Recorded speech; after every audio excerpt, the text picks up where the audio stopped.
untungnya karena timnya masih sama, jadi bukan lebih ke teknis sih, mungkin lebih ke kayak mental kali ya, lebih ke mentalnya gitu. Karena lagu-lagunya itu pun sendiri juga ditulis sendiri bareng sama Kak Dona Kayura. Jadi entah kenapa setiap rekaman atau setiap bikin musiknya itu kayak ada aja masalah sedihnya atau kenapa gitu.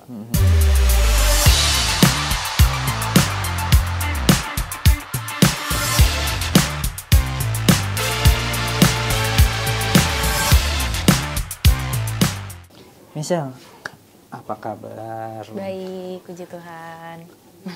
Dari Surabaya ke Jakarta? Betul, Rek Surabaya. Wong Surabaya. Lu berapa lama di Jakarta? Di Jakarta kali ini sebentar saja, karena padatin jadwal karena sebentar lagi mau pergi, jadi ya cuma seminggu 2 minggu kayaknya. Dalam rangka ini ya, album penyendiri ini. Betul. Nah, bisa cerita album ini itu berapa lama prosesnya, terus siapa aja sih yang terlibat? Oke. Album ini tuh judulnya Penyendiri, rilisnya di tahun ini, awal tahun ini, Januari 27 kemarin. Prosesnya bikinnya sih sebenarnya 9 bulan. Makanya kalau teman-teman denger ngomongnya kayak melahirkan ya 9 bulan prosesnya, terus baru bisa lahir gitu albumnya. Nah, sebenarnya menurut aku, nggak tahu sih buat artis lain seperti apa, tapi menurut aku sudah cukup cepat prosesnya dibandingkan single-single aku sebelumnya. Mungkin karena dulu posisinya aku masih sekolah juga gitu kan, jadi belum terlalu sering bolak-balik ke Jakarta juga. Jadi sekarang waktu kerjaan album ini udah bisa full time waktu itu di Bandung dan di Bandung dan Jakarta. Jadi kayak lumayan cepat prosesnya. Terus dibikinnya masih bersama orang-orang yang sama juga, sama single-single aku sebelumnya. Ada Kayura Yunita, ada Kak Dona Maula, dan tim musiknya ada Juke Music Works. Semuanya diproduksi sama Juke, sama Saving Reggie Studio juga untuk yang cabang Surabayanya. Itu yang produksi Akita Bahagia juga, single kedua aku. Terus prosesnya sangat menyenangkan sih sebenarnya. Banyak merasakan hal-hal yang sebelumnya tuh nggak pernah dirasakan waktu bikin single gitu. Terus baru ngerti kalau album tuh ternyata nggak menyenangkan doang ya. Ternyata prosesnya juga pusing juga nih. Ribet ya? Seribet apa? Kalau bikin single tuh misal ribetnya tuh udah 5 dari 10 gitu ya. Kalau ini tuh karena lagunya 10 jadi 10 kalinya itu, 10 kali lipatnya. Mungkin ribetnya untungnya karena timnya masih sama, jadi bukan lebih ke teknis sih, mungkin lebih ke kayak mental kali ya, lebih ke mentalnya gitu. Karena lagu-lagunya itu pun sendiri juga ditulis sendiri bareng sama Kak Dona Kayura. Jadi entah kenapa setiap rekaman atau setiap bikin musiknya itu kayak ada aja masalah sedihnya atau kenapa gitu. Secara lebih ke perasaan aja. Itu pengalaman yang paling ini ya, buat kamu berkesan dan baru kali ya? Baru sih. Dan sebenarnya nggak mau merasakan itu sebenarnya. Tapi karena untungnya waktu itu ada senior aku, ada Kayura Kak Dona, mereka bilang kalau ternyata hal seperti itu tuh sangat lazim gitu dirasakan saat bikin album tuh pasti ada. Seperti itu. Ada hal yang paling mengesalkan selama proses rekaman? Paling apa? Bikin kesel, bikin jengkel lah. Paling bikin jengkel ada satu lagu di album ini, judulnya Sendiri. Lucunya lagu ini tuh dibikin bareng Kak Dona Kayura waktu, aku ingat banget nih jam 2 pagi di rumah Kak Dona Kayura. Kita tuh lagu ini lahir karena kita waktu itu lagi curhat bertiga, terus akhirnya dengan kita bertiga tuh nangis gitu. Jadi kita lagi sharing kekurangan-kekurangan, terus kekesalan kita tuh apa selama ini, terus kita merasa kenapa ya kita tuh nggak ada yang bantuin dan segala macamnya. Nangis tuh malam itu, dan entah kenapa setelah nangis itu tiba-tiba jadi aja lagu gitu, lagu Sendiri ini gitu. Jadi awalnya kayak oh ya udah bagus nih lagunya, tapi begitu pas nyanyiin, aduh kok susah ya, sampai akhirnya itu tuh direkam di 3 lagu, di 3 tempat, di 3 studio. Satunya di Jakarta, satunya di Bandung, satunya di Surabaya. Kenapa? Karena nggak ada yang berhasil dari semua take, kayaknya ratusan ada gitu, dan nggak ada yang berhasil sih. Kenapa emang? Karena susah. Secara perasaannya gitu, karena nggak kuat nyanyiinnya gitu. Bahkan itu tuntutan dari Yura dan Dona atau ada? Enggak, jadi mungkin kalau orang-orang mikir, oh mungkin gagal itu falas atau gimana. Tapi realitanya gagal itu buat aku waktu itu tuh adalah, aku tuh bahkan nggak bisa nyanyiin. Jadi di dalam vocal booth itu nggak bisa ngapa-ngapain selain diem, kosong, sama nangis, udah kayak gitu. Dan nggak cuma aku aja yang nangis di vocal booth, tapi di luar even operatornya, operatornya Kayura dan Kadona tuh sama-sama kayak, iya kenapa ya lagu ini tuh bawa apa ya, bawa kuasa yang beda gitu dari lagu-lagu lain, kayak gitu. Gitu sih. Pada akhirnya jadi, tapi aku sebenarnya masih agak belum deg-degan kalau puas sih, tapi Puas agak dengan deg-degan hasil. kalau misal disuruh bawain live gitu ya, takutnya nggak kuat juga, jadi ya semoga nanti dilihat deh. Dan dari 10 lagu itu paling sulit?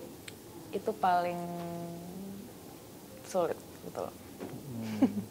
Ada lagi yang mungkin paling lama prosesnya dari penciptaannya terus sampai akhirnya jadi, yang mana?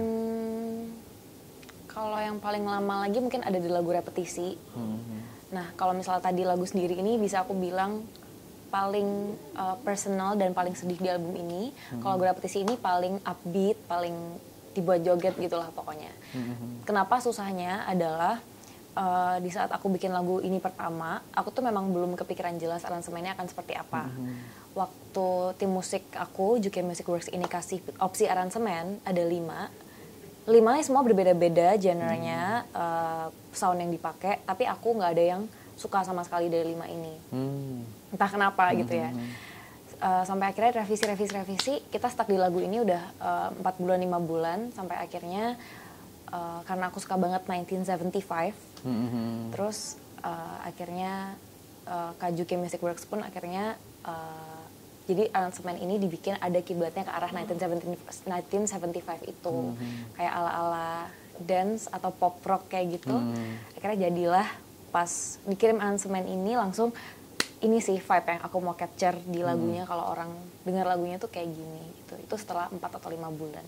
Jadi aransemennya sih yang stuck di situ. Yang lama ya, bikin lama ya. Betul.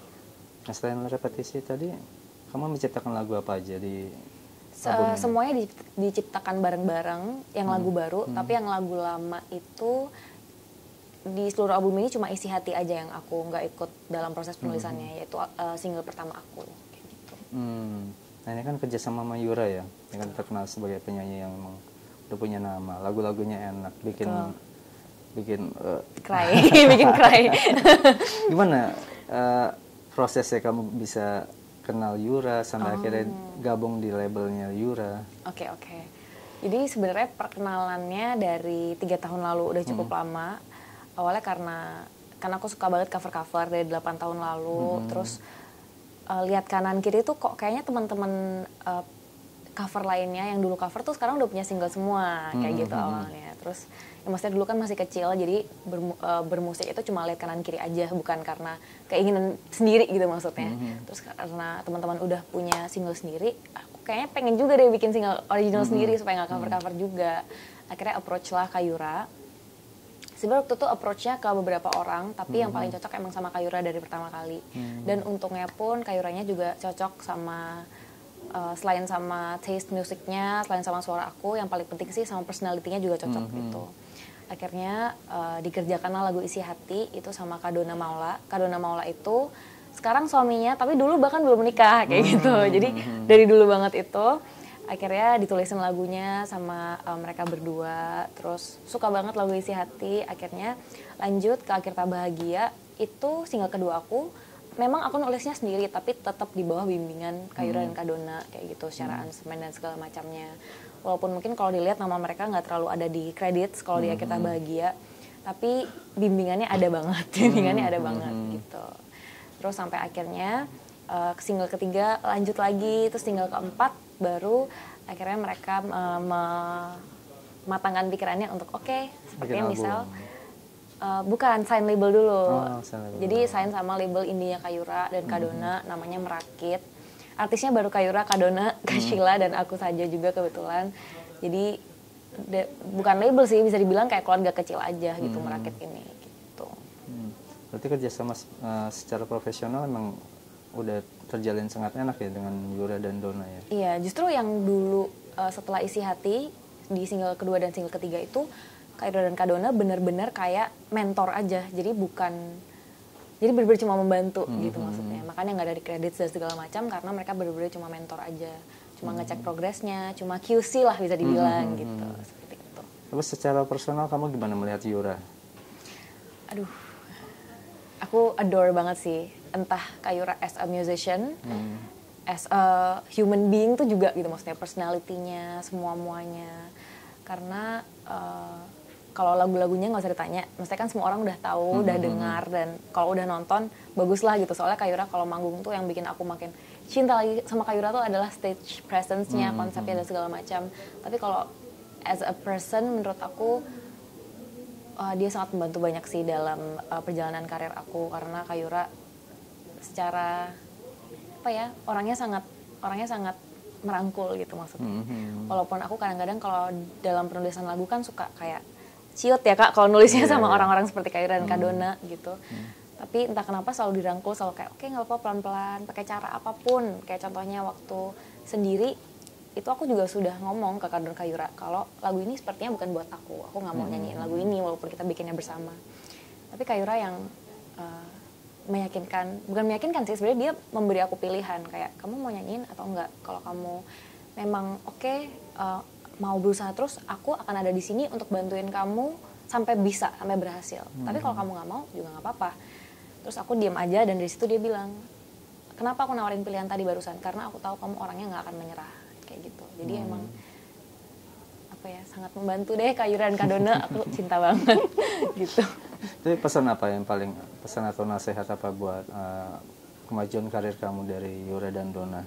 Oke. Mungkin ada satu kalimat yang aku ingat banget dari Kak Donna dan Kak Yura juga sih sebenarnya, dimana kalau perjalanan karir aku ini, mereka pengen ini tuh bukan sprint, nggak ada goalnya, jadi pengennya bikin maraton aja.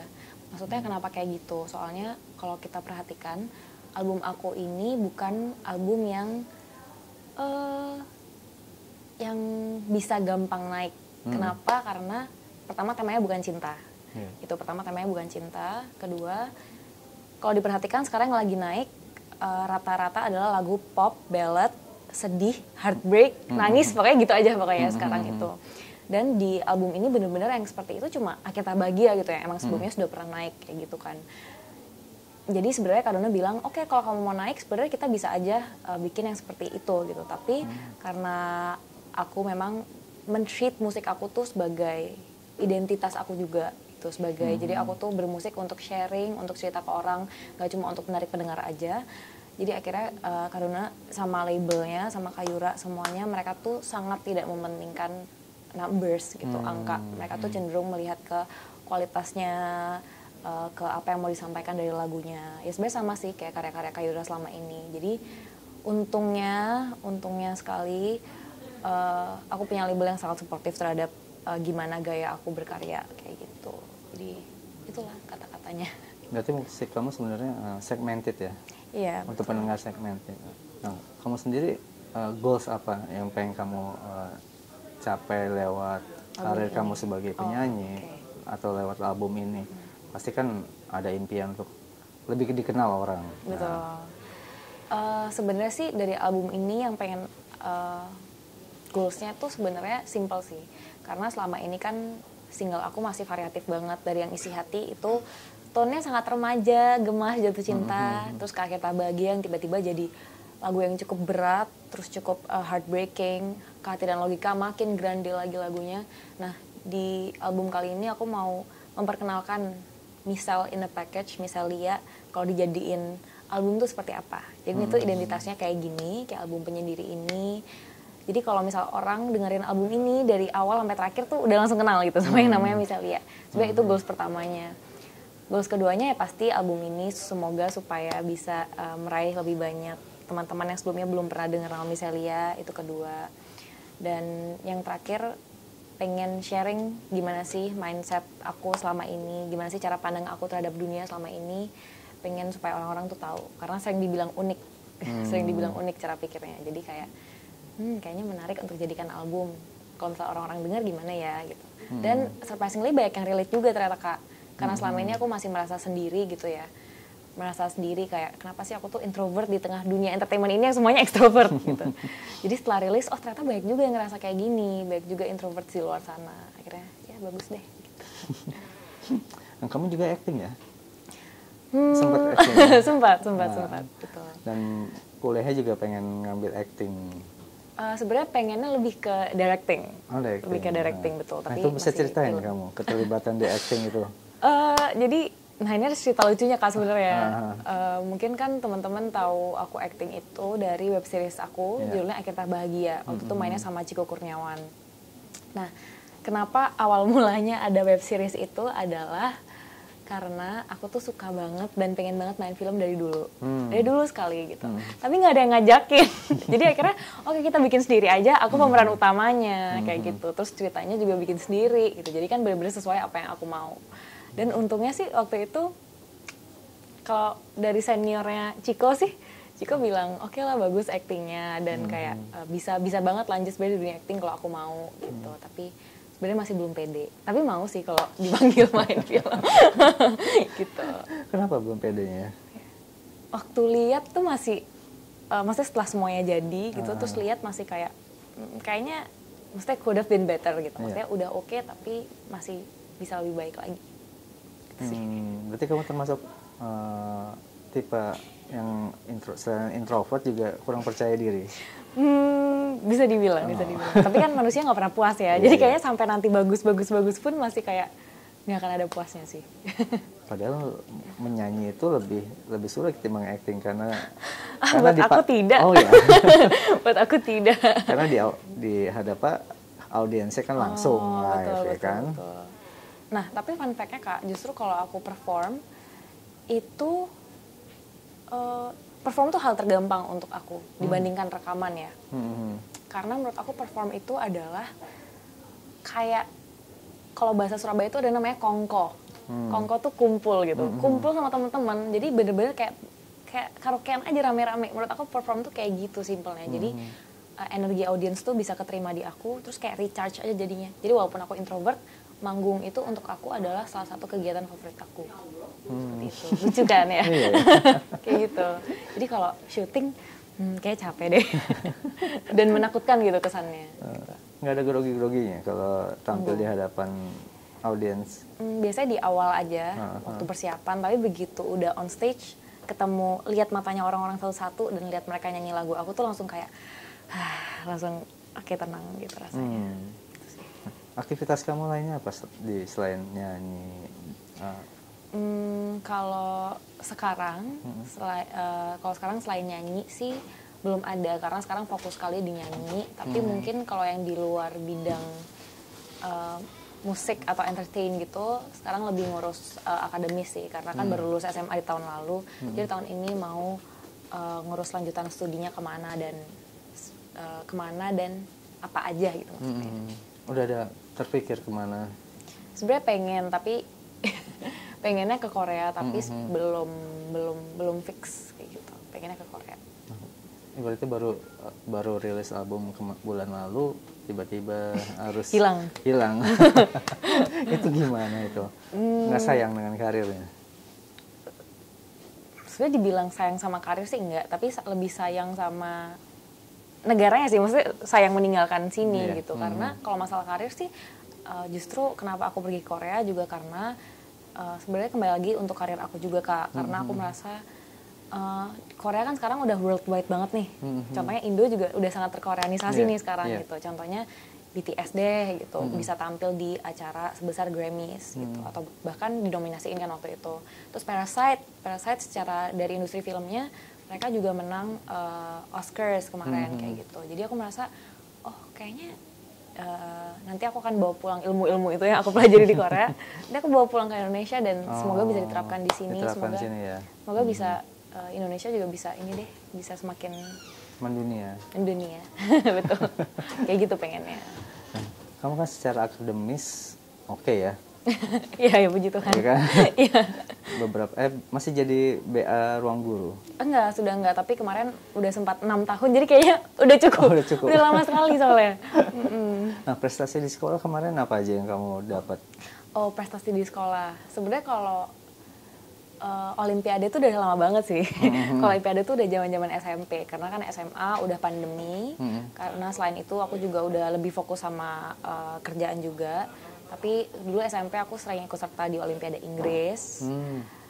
Terus aku waktu SMA aku juga jadi anggota OSIS kayak gitu-gitu. Dan aku tuh aktif banget dalam kepanitiaan apapun itu acaranya, mau bazar, mau class meeting, aku tuh selalu kontradiktif ya dengan karakternya. Betul. Introvert, jadi kayak tapi pengen repot gitu Iya, orangnya kayak gitu. Dari dulu seperti itu. Iya benar. Jadi pas pandemi aduh hampa banget soalnya sekolahnya nggak bisa ngapa-ngapain kan. Gitu. Sedangkan biasanya kalau aku di sekolah tuh bisa sampai malam gitu, sampai rapat sampai malam kayak gitu. Cita-cita kamu jadi apa ya? Kalau dulu sih sebenarnya cita-citanya cuma pengen masuk TV aja sih sebenarnya.